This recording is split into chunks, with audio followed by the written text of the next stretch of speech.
சொல்லுனே, உனக்கு என்னனே ஆச்சு பிரேக்கப்பு? இல்லனே பேசு, நல்லா தானே பேசிக்கிட்டு இருந்தேன். லவ் பண்றேன்னு சொன்னேன், திடீர்னு பேசுறதே இல்லன்ட்ட. ஏன்? அவன் என்ன பண்ணிட்டேன், டபுள் கேம் ஆடி இருக்கானே. என்னனே பண்ண?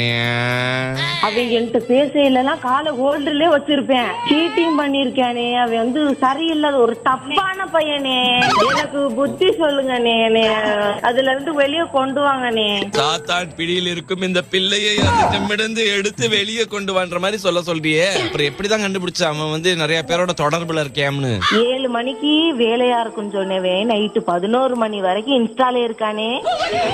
காதல் உணர்வு என்பது வரும், அதெல்லாம் கடந்து போய் கடைசியில ஒரு காதல் வரும். அது வரைக்கும் காத்து நிறு. ட்ரெயின் வேணா நம்ம பிளாட்ஃபார்ம்ல நிக்கணும். பிளாட்ஃபார்ம்ல நிக்கணும், தண்ணி பாட்டில் விக்கணும். சரி, இப்ப உங்க அம்மா என்ன சொல்லுது? உங்கள்ட்ட பேசணுமா? இல்ல சார், நாங்க சொல்லிட்டோம் சார், இதெல்லாம் நமக்கு தேவையே இல்ல, நமக்கு படிப்பு தான் முக்கியம். யாருமே அதை நம்ம கிராஸ் பண்ணாம போவே முடியாது, எல்லாருக்கும் உள்ளதுதாங்க சார். ஆமா, கிராஸ் பண்ணும்போது மூக்க மூடிக்கணும் அப்படின்ட்டு. சார் நீங்க சூப்பர் சார். நீதி யாருமையா? நீ வேற. சொல்லுங்க நீ. கடைசியா இப்ப பேசுன இந்த சாயந்தரம் 4 மணி போல மெசேஜ் பண்ணேன். ஹாய், ஏன் போன் அடிச்சு எடுக்க மாட்டேங்கிற, உனக்கு என்ன பிரச்சனை? எங்க அம்மாக்கெல்லாம் தெரிஞ்ச என்ன ஆகும், நீ போன் அடிச்சது தெரிஞ்ச என்ன ஆகும்? நான் சொல்ல வேண்டியதெல்லாம் அவன் சொல்றானே, பொம்பளை மாட்டக்க. அது நான் பண்ண வேண்டியதெல்லாம் அவன் பண்றானே. கருமத்துல ஒரு இதுவே இல்ல.